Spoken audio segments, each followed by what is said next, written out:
Bonsoir et bienvenue à vous en direct sur Public Sénat. Voici les titres du 22h ce soir. Le torchon brûle entre Paris et la Commission européenne après la phrase du président Barroso qualifiant de réactionnaire ceux qui défendent l'exception culturelle. François Hollande lui répond sèchement, toutes les réactions à suivre.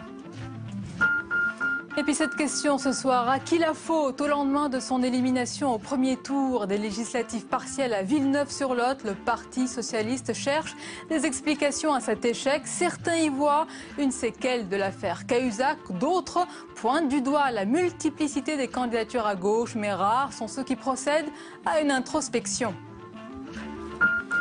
C'est un secteur qui résiste à la crise. L'aéronautique se porte bien et la 50e édition du Salon du Bourget en est la preuve. Ce sera une très bonne cuvée, affirment les spécialistes. Airbus frappe fort avec une première commande record. Toutes les images dans ce journal pour le plaisir des yeux. Et puis la politique présente au bac philo à travers le sujet. Peut-on agir moralement sans s'intéresser à la politique? Vaste sujet, oui. Nous poserons la question à nos invités ce soir, la ministre de l'Enseignement supérieur Geneviève Fioraso et l'essayiste Alain Gérard Slama dans un instant. Voilà pour le programme de votre 22h. Merci d'être en notre compagnie. Et on commence ce journal par cette information qui nous est parvenue il y a quelques instants. En Grèce, le Conseil d'État, c'est la plus haute juridiction administrative, vient de décider l'annulation du décret fermant la télévision publique, l'ERT, l'audiovisuel public grec, vient donc de rouvrir temporairement, comme vous pouvez le voir sur ces images, et cela jusqu'à la constitution d'un nouvel organisme audiovisuel public. Je vous rappelle que cette fermeture avait provoqué un immense émoi à travers le pays et mis sous pression la coalition au gouvernement. Nous reviendrons bien sûr plus tard dans ce journal sur cette information avec les réactions sur place.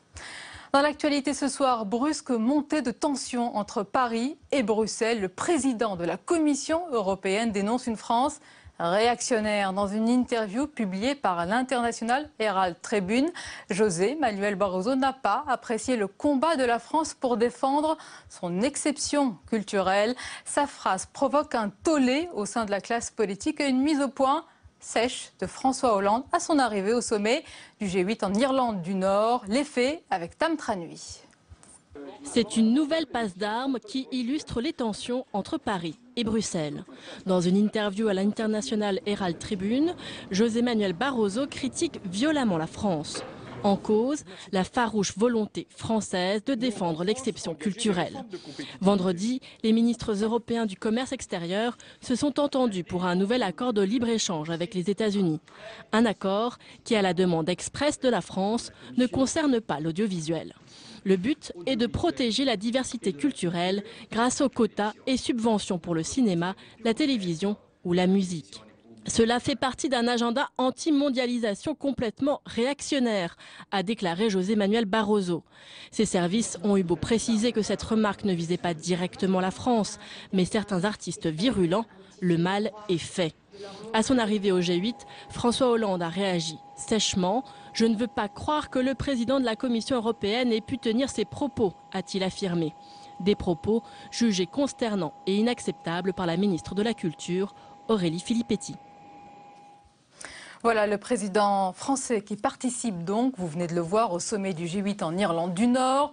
L'ordre du jour est dominé par deux grands sujets, la lutte contre l'évasion fiscale et la situation en Syrie. Sur ce sujet, les pays occidentaux du G8 vont tenter, sans grande illusion, d'arracher des concessions au président russe Vladimir Poutine, l'allié indéfectible du régime syrien. On voit tout cela avec Joachim Robb. La Syrie et la lutte contre l'évasion fiscale, les deux sujets phares du sommet du G8, risquent de connaître des fortunes diverses. Illustration des divergences sur le dossier syrien, cette rencontre tout à l'heure entre François Hollande et Vladimir Poutine. Entre la France et la Russie, il y a des relations historiques et moi je ne demande qu'à les approfondir, à les améliorer, même si on a des différences sur les questions internationales. Une allusion très nette au conflit syrien. La Russie continue de soutenir et d'armer le régime de Bachar el-Assad, tandis que les autres membres du G8 souhaiteraient, eux, aider la rébellion. Et il est peu probable que le dîner en commun avec la Syrie au menu permette de lever ces désaccords de fond. En revanche, la lutte contre l'évasion fiscale fait désormais consensus. Les 8 chefs d'État et de gouvernement aimeraient imposer l'échange automatique de données bancaires, y compris dans les paradis fiscaux. Cette procédure permettrait de savoir ce qu'une personne détient à l'étranger, compte bancaire ou société offshore. De quoi contenter peut-être ces ONG qui ont débarqué ce matin en Drakkar pour réclamer des actions fortes contre les paradis fiscaux. Voilà, et l'on apprend à l'instant que la Russie et les États-Unis n'abandonnent pas le projet de conférence de paix sur la Syrie prévue en juillet. Autre sujet à présent dans l'actualité, et on va s'arrêter ce soir dans le 22h sur une mesure annoncée hier par le président de la République chez nos confrères d'M6 pour fluidifier le marché du logement. Une fleur est accordée aux propriétaires qui bénéficieront plus vite de l'exonération sur leur plus-value. Regardez cette enquête de Camilla Campuzano. Pour échapper aux taxes, plus besoin de garder votre résidence secondaire pendant 30 ans. Le délai devrait être ramené à 22 ans. Une manière de fluidifier le marché de l'immobilier. Une bonne nouvelle pour ce gérant d'agence. Le fait qu'il n'y ait pas d'offres sur le marché a pour conséquence d'augmenter les prix du mètre carré à Paris, ou en province même. Et donc aujourd'hui, les prix sont tellement élevés que les cadres moyens ils ne peuvent pas acheter un appartement sur Paris. Ils sont obligés d'aller en banlieue et quelquefois très loin pour pouvoir acquérir un appartement pour la famille. Ce sont 30% de la plus-value qui vont dans les caisses de l'État au moment de la vente. Une taxe dégressive au fur et à mesure des années, presque un retour au système avant les réformes de Nicolas Sarkozy. Insuffisant pour la Chambre des propriétaires. Il n'est pas impossible que la mesure dont on parle actuellement aboutissent à une certaine baisse des prix, par conséquent favorise les acquisitions pour les personnes dont vous parlez, c'est-à-dire des jeunes qui vont se loger eux-mêmes, mais ce n'est qu'une partie du marché, il reste tout l'ensemble qui lui va être certainement en grande souffrance. Un marché de l'immobilier qui contraste avec ce qui se fait ailleurs en Europe. En Allemagne ou en Autriche, il faut attendre seulement 10 ans pour qu'une vente soit exonérée d'impôts.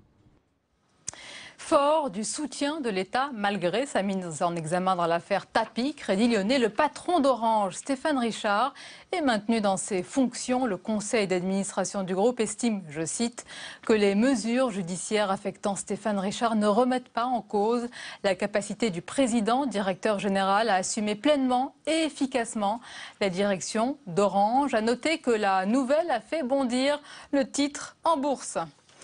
Dans l'actualité, c'est un nouveau revers électoral de mauvais augure pour la gauche. L'élection législative partielle du Lot-et-Garonne dans l'ancien fief de Jérôme Cahuzac est la 8e perdue en un an par le PS qui appelle au Front républicain pour faire barrage à l'extrême droite. Le score du Front national est l'expression d'un ras-le-bol, affirment les habitants de Villeneuve-sur-Lot. On voit tout cela avec Nathalie Guillouard.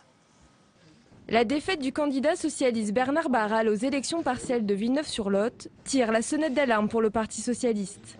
C'est la 8e défaite déjà pour la majorité aux élections partielles.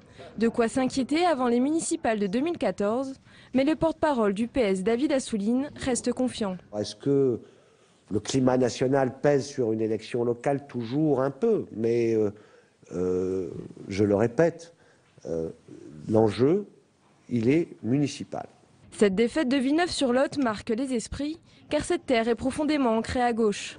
Pour le Premier ministre Jean-Marc Ayrault, le Parti socialiste paye la tromperie Cahuzac. Résultat, c'est le Front national qui a pu tirer son épingle du jeu. Il y a eu certainement dans la protestation contre le Parti socialiste, contre Jérôme Cahuzac, une partie d'électeurs qui étaient des électeurs de gauche, qui ont choisi de mettre un bulletin Front National dans l'urne. C'est une question politique et sociale posée à la gauche au pouvoir. En plus de la montée des extrêmes, les socialistes boudent les urnes. À Villeneuve-sur-Lot dimanche, seulement 10% des inscrits ont voté pour le candidat socialiste. La faute aux divisions à gauche, le symbole peut-être d'un parti qui n'arrive plus à mobiliser son électorat. Et sur le plateau du 22h ce soir, notre chroniqueur économique, Jean-Louis Gombaud. Bonsoir Jean-Louis. Bonsoir Sonia. L'essayiste et éditorialiste au Figaro, Alain Gérard Samar, bonsoir. Bonsoir. Et bienvenue. Et invité politique ce soir, c'est la ministre de la Recherche et de l'Enseignement supérieur, Geneviève Fioraso. Merci d'être avec nous. Bonsoir. Bonsoir à vous. Alors nous allons évoquer ensemble les premières épreuves du baccalauréat. Nous parlerons aussi ce soir, et c'est votre domaine de compétence, de la recherche, de l'innovation et de ce qui marche avec le salon du Bourget. Mais d'abord, l'actualité ce soir, ce sont les relations qui s'enflamment entre Paris et la Commission européenne sur l'exception culturelle française qui ne passe pas. Geneviève Fioraso, est-ce qu'on n'a pas crié victoire, cocorico, trop vite il y a quelques jours, après avoir réussi, semble-t-il, à exclure ce domaine des négociations commerciales avec les États-Unis? Mais tout le monde n'est pas content. Oui, mais c'est une bonne chose. Ah. C'est toujours une bonne chose que d'obtenir une victoire et de se battre pour un projet qui est un bon projet. Donc qu'il y ait des réactions, pourquoi pas, mais il semble qu'elles aient été amplifiées et qu'il y ait maintenant un peu marche en arrière par rapport aux propos qui se sont exprimés. Et le président de la République lui-même a dit qu'il ne croyait pas aux propos aussi excessifs du président Barroso. Donc je pense qu'il faut attendre que tout cela se calme, garder sa sérénité. Et j'ai pu observer récemment, à mon niveau, que par exemple sur l'usage de la langue française ou d'autres langues à l'université, immédiatement les esprits s'enflammaient. Quand les esprits s'enflamment, c'est rarement le moment où on prend de bonnes décisions. Donc il faut être calme. Avant que cela ne retombe, une fois de plus, l'Europe se montre divisée avant des négociations cruciales. Non, mais l'Europe, c'est normal. L'Europe, elle est faite de pays différents, donc on aboutit à des compromis. C'est normal, c'est ainsi que fonctionne l'Europe. Ce qu'il faut, c'est qu'elle progresse toujours. L'exception culturelle française, ça n'est pas propre à la France, c'est une exception culturelle, en réalité, qui concerne l'ensemble de l'Europe, qui concerne l'audiovisuel français, mais à travers ça, ça concerne aussi le cinéma tchèque, ça concerne le cinéma italien. Et nous étions récemment avec le président de la République au Japon et les Japonais soutenaient l'exception culturelle française parce qu'ils se rendaient bien compte que c'était la prise en compte de l'ensemble des autres cultures. Mais ça fâche le président de la Commission européenne, Jean-Luc Gombault. Est-ce que cette exception culturelle, est-ce que c'est acquis? Est-ce qu'on peut dire cocorico, c'est bon pour les négociations avec les États-Unis, on n'en parlera pas? Alors non, parce qu'il est bien prévu dans l'accord de vendredi, qui était signé vendredi, que les 27 se réservaient le droit de revenir à l'unanimité, si jamais il y avait l'unanimité, sur cette clause. Il faut bien comprendre qu'il va y avoir un effet boomerang dans cette histoire. Pourquoi? Parce que nous voulons négocier un accord de libre-échange avec les États-Unis. Je mets à part la question cruciale de l'identité culturelle de l'Europe, qui est une question absolument majeure, mais pour parler business et pour parler commerce. Il se trouve que les États-Unis sont déjà déficitaires commercialement avec l'Europe. Et l'une de leurs grandes forces, c'est l'exportation de produits culturels. Nous le savons bien, même si parfois nous ne mettons pas le mot culture derrière les produits qu'ils nous envoient. Mais pour eux, c'est très important. Et donc, on arrive aujourd'hui à la négociation et on fait un accord de libre-échange et ils disent, on est déficitaire avec vous, et vous voulez exclure quelque chose qui nous permet, grosso modo, de rétablir notre commerce extérieur, qui sont les produits culturels. Et en plus, vous ne voulez pas de notre viande parce que vous dites qu'elle est aux hormones, vous ne voulez pas de notre maïs parce que vous dites qu'il est OGM, vous ne voulez pas de notre poulet parce que vous dites qu'il est désinfecté au chlore. Alors qu'est-ce que vous voulez? Donc ce qui va se passer, c'est ça le problème, c'est que les États-Unis vont dire, écoutez, dans ces conditions, nous, votre accord de libre-échange, on ne veut pas le négocier. Ou bien ils vont dire, et c'est là pour ça que Barroso a dérapé, mais il voit bien qu'il va y avoir un problème, ou bien ils vont dire, écoutez, vous allez accepter plus de viande américaine, vous allez accepter plus de maïs et vous allez accepter plus de poulet. C'est un marché sur lequel on serait perdant, peut-être. Une négociation commerciale, elle est toujours d'ordre commercial, mais je crois qu'il faut toujours faire prévaloir l'universel. Et la culture, c'est quelque chose d'universel, c'est quelque chose qui élève l'esprit dans une période où on voit bien que le populisme guette. Donc c'est essentiel de s'en tenir à nos valeurs culturelles. Alain Pour Gérard autant, Sama sera d'accord avec vous sur ce sujet, nous devons tenir bon sur le reste des négociations commerciales. Je suis encore plus intraitable encore que Mme Fioraso, c'est-à-dire qu'il y a une question de principe absolu. On négocie effectivement des échanges de biens matériels.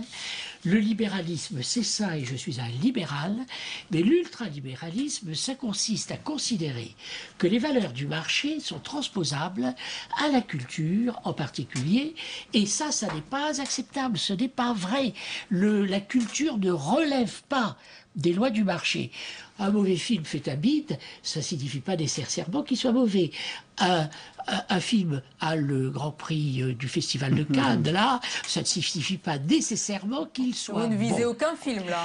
Aucun. Bon, alors, nous aurons l'occasion d'en reparler. Je voudrais parler avec Geneviève Fioraso d'un autre sujet, c'est l'élimination du candidat PS à Villeneuve-sur-Lot. Les socialistes nous expliquent tous en chœur que Jérôme Cahuzac est l'unique responsable de cet échec. Dites-moi, il a bon dos, votre ancien camarade? Je crois que évidemment, cette élection s'inscrit dans un contexte tout à fait particulier et on voit bien qu'il y a une abstention massive. Pour autant, nous devons tout prendre au sérieux et dans une période où effectivement le chômage est important, où des repères peuvent être troublés par la crise, par l'avenir dans lequel on a du mal à se projeter. Et moi, je viens du Bourget et je peux me projeter dans un bel avenir, y compris un avenir industriel. Eh bien, je crois que ce contexte a joué en faveur de l'abstention. Mais il n'y a pas de remise en cause de votre part de la politique du gouvernement. Tout va bien, Madame la Marquise. Il faut être extrêmement vigilant sur la montée d'un certain nationalisme et d'un certain populisme en période de crise. C'est cela. Nous devons nous concentrer sur cela parce que ça c'est un vrai danger. Après Jérôme Cahuzac, il a fait quelque chose d'impardonnable vis-à-vis de la République. Les électeurs ont montré qu'ils n'étaient pas d'accord. Ils se sont abstenus massivement, plus massivement à gauche qu'à droite, on l'a vu. Mais pour autant, regardons bien la montée du Front National, analysons-la et soyons pédagogues. Parlons de ce que nous faisons, fixons le cap et redonnons de l'énergie et de l'optimisme en l'avenir. Vous appelez pour ce Front républicain, évidemment. Oui, bien entendu, ça ne se discute même pas. Alain Gérard-Slama, que représente ce résultat? Une sanction? Une humiliation? Une inquiétude? Les trois à la fois? On mesure les dégâts provoqués par l'affaire Cahuzac. C'est évident dans l'esprit public que quelqu'un ait manqué à ce point à son devoir d'État est absolument invraisemblable. J'ajouterais d'ailleurs qu'il y a eu d'autres affaires comme celle-là qui sont catastrophiques dans l'esprit public. Le mur des cons, par exemple, madame, qui met en cause sérieusement la crédibilité des magistrats. Toutes nos institutions, depuis longtemps, sont fragilisées. La première des responsabilités de nos élus et des membres, évidemment, de notre gouvernement est d'essayer de rétablir l'équilibre en étant, en effet, non pas impeccable, non pas parfait. C'est trop demandé. Non, c'est beaucoup trop demandé, d'autant plus que ça incite à poser des questions et à essayer d'en savoir davantage. Mais en tout cas, de veiller à respecter leur devoir d'État. Alors Geneviève Forazo, vous êtes également, je l'ai rappelé tout à l'heure, ministre de l'Enseignement supérieur. On va parler du baccalauréat. Qu'auriez-vous répondu, en quelques mots, à ce sujet de philo qui devrait vous inspirer? Peut-on agir moralement sans s'intéresser à la politique? Ouf, c'est difficile comme sujet pour, on ne peut pas dire, oui. pour des jeunes de terminale. Ils ont dû être nombreux à choisir le commentaire, non? C'est celui-ci que j'ai choisi pour vous. Oui, mais morale et politique, c'est un... Morale et politique, c'est un beau sujet. C'est mieux que vertu et politique, mais moi je dirais éthique et politique. Je pense qu'il faut définir des principes d'éthique qui sont d'ailleurs dans la Constitution et qui sont dans la devise républicaine, liberté, égalité, fraternité. Donc j'aurais commencé par la devise républicaine, liberté, égalité, fraternité. C'est un programme tout de même qui me paraît à la fois éthique, morale et efficace. Vous aurez eu une bonne note, vous croyez, avec cette réponse? J'avais pas une mauvaise note au bac. Combien? J'avais eu 15,5. Bon, mieux que le ministre de l'Éducation, Vincent Pillon, qui avait eu 12. Donc au philo. Jean-Luc Gombault, mais moins bien que mes notes de l'année. J'étais un peu déçue. Même question? Moi, j'aurais commencé par Max Weber, l'éthique de la responsabilité et l'éthique de la conviction. Max Weber pose vraiment cette question-là, où il dit, dans l'éthique de la conviction, le problème, c'est d'appliquer des principes moraux indépendamment des conséquences politiques que cela peut avoir. Éthique de la responsabilité, il dit justement, quand on applique des principes moraux, il faut tenir compte de grand équilibre politique à l'intérieur de la société. Et il choisit l'éthique de la responsabilité. Et il a raison, parce que je trouve que personne ne peut fixer quelle est la règle morale. Par contre, la démocratie fixe ce qu'est la règle politique. Et donc, c'est cet équilibre-là à laquelle nous invite Max Weber. Mais je crois qu'Alain Gérard-Slama connaît Weber beaucoup plus que moi. Ah bah on va demander à l'agrégé de lettres, alors. Du coup, je me sentirais obligé de citer Montaigne et de dire que tout n'est pas politique et que la politique n'est pas tout. Et qu'on peut avoir une vie morale sans nécessairement s'intéresser, ni même se sentir concerné par la politique. Bien, je vous propose de redescendre un petit peu sur terre pour parler d'un problème récurrent, Geneviève Forazo, c'est l'orientation. Un tiers des futurs bacheliers veulent intégrer l'université, mais ça veut dire que 2 tiers d'entre eux s'en détournent. En réalité, on sait comment ça se passe. Ils contournent le premier cycle universitaire, ils vont dans ce qu'on appelle les BTS et les IUT, et ils prennent la place des bacheliers, disons, pro. Comment vous luttez contre ça? Et des bacs techno à un moment où on veut réindustrialiser notre pays et où, par exemple, la filière de l'aéronautique ou celle de l'aérospatiale, qui vont bien, manque de main-d'œuvre. Alors, je crois qu'il est temps, dans ce pays, tout en respectant naturellement la vie intellectuelle et la richesse de la vie intellectuelle, il est temps de réhabiliter les formations technologiques et professionnelles et de leur donner un avenir. D'autant que très souvent, les enfants les jeunes qui sont dans ces filières sont issus de milieux modestes. C'est un beau discours. On l'a tenu avant vous, probablement, pardonnez-moi, après vous, concrètement. Personne avant moi n'avait mis de quotas et n'avait demandé à ce qu'il y ait une priorité pour les bacs pro dans les filières STS, donc pour obtenir un BTS, et dans les IUT, pour une priorité pour les bacs techno, avec des quotas qui ne sont pas dogmatiques, c'est-à-dire qu'ils seront négociés par académie, par établissement et par domaine, par un dialogue. Je crois qu'il est temps aussi de retrouver le dialogue entre les acteurs de l'éducation, le ministère et les recteurs qui sont les représentants du ministère. Je pose la question au professeur Alain Jarre. Je suis d'accord avec ça. Pour moi, c'est même pas des quotas. Il est normal que des gens qui s'orientent vers des professions techniques trouvent des places dans les IUT alors que les IUT sont comblés. Alors ils ne les trouvent pas, ils restent sur le carreau. Alors ils restent sur le carreau ou ils vont à l'université par défaut. Et que voit-on? On voit que les bacs pro à l'université ont 3,5% de chances d'obtenir une licence. Pour les bacs techno, 9,5% de chance, alors que les bacs techno dans les IUT réussissent à plus de 60% et les bacs pro réussissent à plus de 50% leur BTS. Après, ils ne sont pas condamnés à en rester là. Ils peuvent, pour ceux qui en ont les capacités et les moyens, ils peuvent poursuivre des études et bénéficier de passerelles. Ces quotas sont contenus dans votre projet de loi qui va être présenté pour la demain première au fois. Sénat, qui a été présenté à l'Assemblée nationale, qui est passé ric-crac. Au Sénat, ça va être compliqué. Qui est passé avec l'appui des socialistes parce que j'ai mis le transfert dans la loi, parce que je pense que l'emploi, c'est la première des solidarités. Et c'est vrai que la notion de transfert heurte un peu certains esprits. Vous attendez un camouflet au Sénat? Je m'attends à un débat. Moi, je me bats. Le projet de loi ne peut pas passer, ni les Verts, ni le Front de Gauche. Il reviendra à l'Assemblée. Moi, ce que je veux, c'est un débat sur le fond. C'est ça qui m'intéresse. J'irai pas négocier telle ou telle disposition si je trouve qu'elle est utile à l'intérêt public. Moi, c'est l'intérêt général qui me motive et le fait d'avancer, d'avoir davantage de jeunes diplômés, davantage de jeunes issus de milieux modestes qui puissent poursuivre des études. Aujourd'hui, l'ascenseur social a régressé dans notre pays. C'est un scandale parce que c'est la désespérance qui s'installe. Mais je vous ramène à la politique. Vous dites que les Verts. Mais la vraie politique, c'est ça. Et le Front de Gauche ne veulent pas de ce débat de fond. La vraie politique, c'est ça. Si, mais ils voulaient une loi de programmation, alors que les moyens sont inscrits dans la loi pluriannuelle de finances, avec 1000 créations de postes par an pendant 5 ans. Ils dénoncent une continuité de votre politique avec celle de Nicolas Sarkozy et du précédent quinquennat. Mais vous savez, la droite dit... a fait de bonnes choses avant. La droite dit que je détricote complètement la loi LRU et que c'est pour ça qu'ils voteront pas. Donc, vous voyez, au milieu de tout ça, il y a un équilibre. Et je crois que c'est l'équilibre de l'intérêt général que je défends, que je défendrai. Un sujet de satisfaction à présent, c'est le Salon du Bourget. C'est la 50e édition cette année. On peut dire que c'est la vitrine du savoir-faire français, de nos technologies innovantes. Vous y étiez. On voit les belles images pour les amoureux d'avions, d'innovation. C'est une belle vitrine. C'était magnifique et surtout, c'est une filière qui marche. Pourquoi? Parce que il y a un partenariat extraordinaire entre la recherche publique, la recherche privée, entre les grands groupes et puis entre les PMI, PME, entre ces entreprises intermédiaires qui embauchent. Et c'est une filière qui fonctionne très bien. Donc je crois que c'est une filière assez exemplaire et qui devrait servir de modèle à un certain nombre de filières.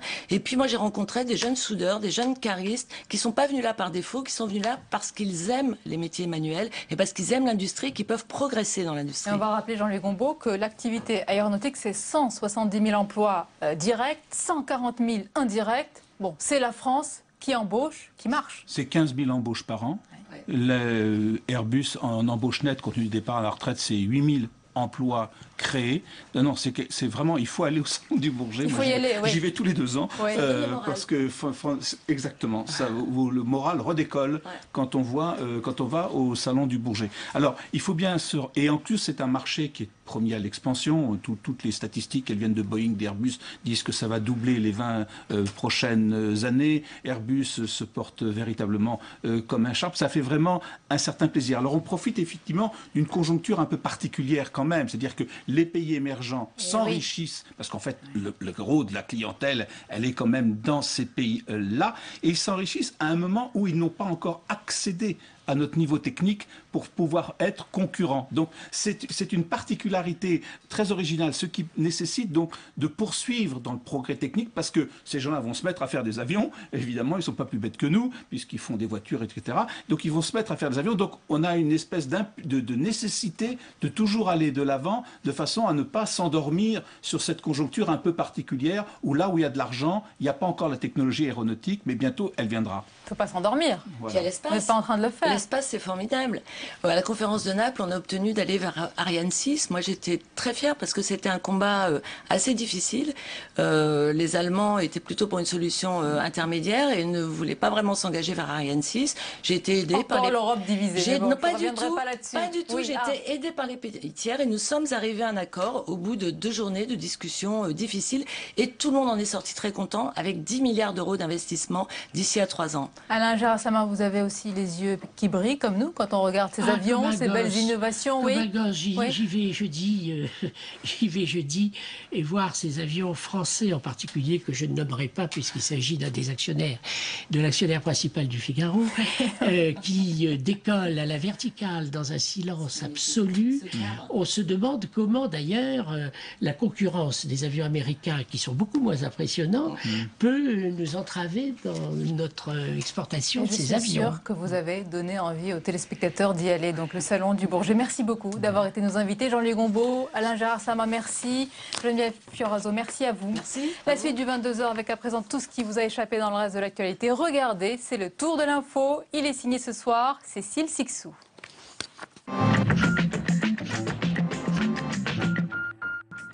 Première conférence de presse pour Hassan Rouhani, le tout nouveau président iranien, et petite concession envers la communauté internationale en matière nucléaire.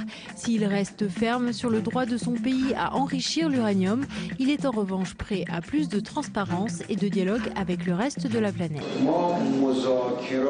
Le principe est de rendre plus actives les négociations avec le groupe 5+1. Le problème nucléaire ne peut être réglé que par les négociations. Les menaces et les sanctions ne sont pas efficaces.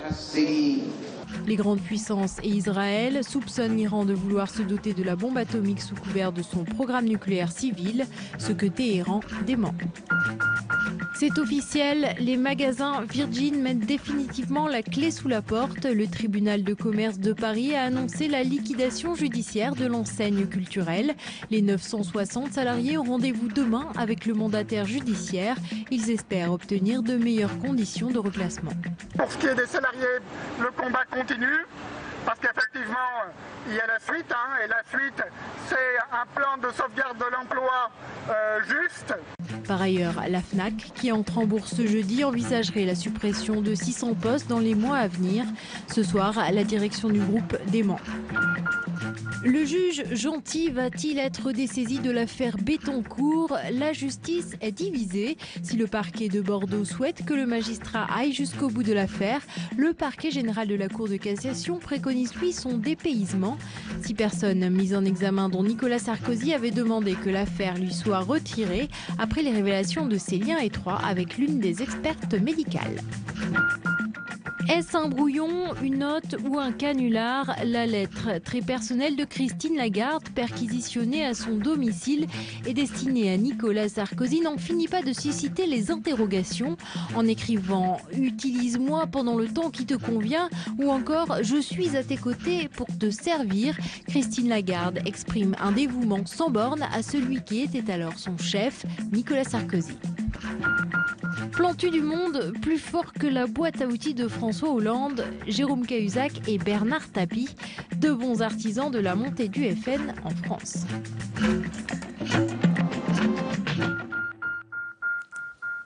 Et on arrive à la fin de ce journal. Merci de votre fidélité. Tout de suite sur Public Sénat, votre soirée documentaire avec un film intitulé Au pays des droits de l'homme. Et on se quitte avec les images du Salon du Bourget, la tête dans les étoiles. 12 soirées, à demain bien sûr, avec plaisir, toujours.